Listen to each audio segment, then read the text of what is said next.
Good afternoon, I'm Sangeeta, Kandola.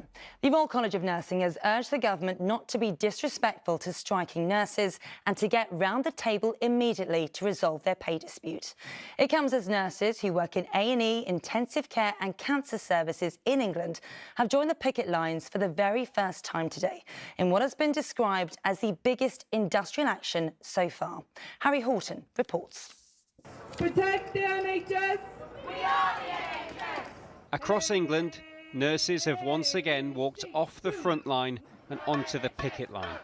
Their strike action is escalating, but nurses say poor pay and conditions has left them with no choice.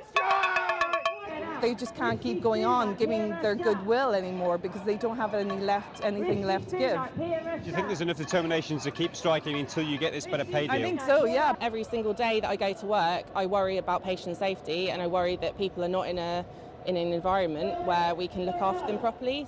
Members of the Royal College of Nursing walked out last night and will strike until midnight tonight.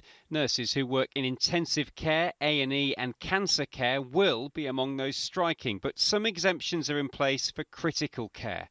Unite members at some ambulance services are also striking today and tomorrow. Ministers say today's strikes will be incredibly disruptive and will do little to help the 7 million NHS patients waiting for treatment. Ron Flewitz has a lung condition and has been waiting almost 2 years for a transplant. Every day I wake up, we think we're going to get the phone call. So today, are we going to get that phone call? I just don't know. You're in limbo. You don't know what your life holds, and it is in the hands of obviously the donors and the doctors and nurses. Union leaders say they're prepared to strike until the end of the year. And that's really unfortunate that we may have to do that and push these people onto picket lines to then. But we can actually draw them to a close very quickly if the Secretary of State and this government does the decent thing for nursing staff and pays them a decent wage. Tomorrow, unions, employers and the government will discuss the latest pay offer, but some in the NHS say unless the offer improves, disruption will continue. Harry Horton, ITV News. The midday deadline for British nationals and others to board an extra evacuation flight to flee Sudan has passed. The government here say the military are working around the clock amid an uneasy ceasefire. So far, more than 2,000 people have been flown out of Sudan, but there are concerns more than 1,000 British passport holders may still be in the country.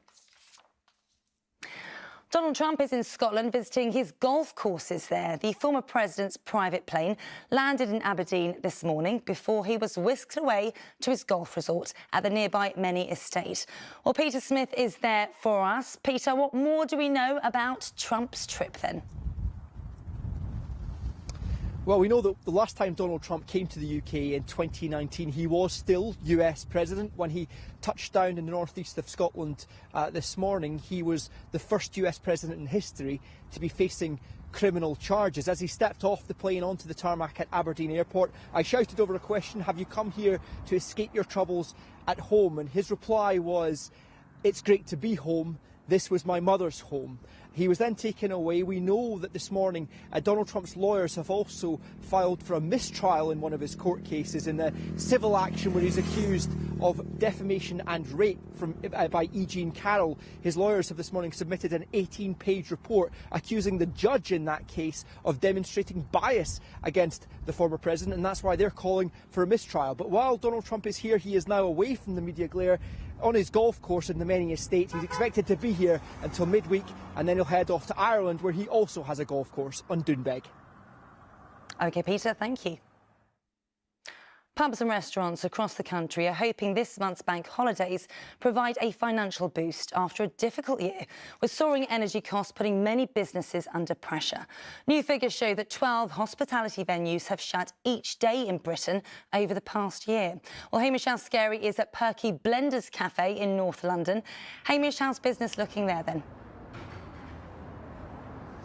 Well, Sangeeta, it's been busy here today, of course, with many people out to get their bank holiday coffee and a cake. And this bank holiday, the one next weekend and the one at the end of May, come as a welcome boost to the hospitality sector after what has been an immensely difficult year. In fact, the latest industry research says that 4,500 licensed hospitality venues have closed over the year to March, with most of them citing high inflation and the cost of living crisis as being major drivers of the issues, including the owner of this cafe.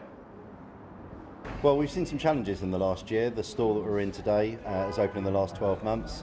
We've been lucky enough to be able to renegotiate rent here, but businesses that don't focus on the quality and the value in their products are probably seeing a decline.